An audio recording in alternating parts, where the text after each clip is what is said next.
আসসালামু আলাইকুম। কালকে সন্ধ্যায় একটু বেরিয়েছিলাম, তখন দেখলাম যে ভ্যানে এরকম আম, ড্রাগন আর পেয়ারা বিক্রি হচ্ছিল। আব্দুল্লাহ বলল যে খাবে, তাই আধা কেজি ড্রাগন আর 1 কেজি আম নিলাম আমরা। ড্রাগন ছিল সম্ভবত 140 টাকা কেজি আর আমটা ছিল 120 টাকা কেজি। এই আমটা একটাই 1 কেজি। পরে সন্ধ্যাবেলা আব্দুল্লাহকে আমি এরকম একটা ড্রাগন আর আম কেটে দিচ্ছিলাম। ড্রাগনটা আমার কাছে খুব একটা ভালো লাগে না, কিন্তু আব্দুল্লাহ ড্রাগন পছন্দ করতো না, পরে আজকে বললো যে ও খাবে, যার জন্য আমরা নিলাম। ও খায় না দেখে আমরা নিই না। এই তো আমটা আমি ভালো করে ধুয়ে কেটে ওকে খেতে দিব।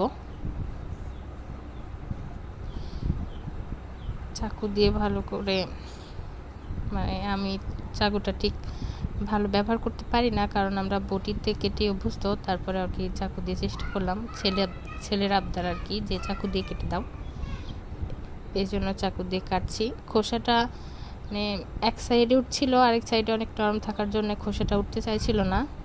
আমি শুরুতে একটু পারছিলাম খোসা উঠাতে, কিন্তু শেষের দিকে আর হয়নি। পরে কোনো রকম এরকমভাবে ওকে কেটে দিয়েছি, তো ও খাচ্ছে। মানে সাইজটা একটু বড় বড় হয়েছে, যার জন্যে ওর খেতে একটু অসুবিধাই হচ্ছে। তো আমি পরে জিজ্ঞাসা করলাম খেতে কেমন, মিষ্টি কিনা, মজা কিনা। তো বলে হ্যাঁ মজা, কিন্তু একটু টক টক।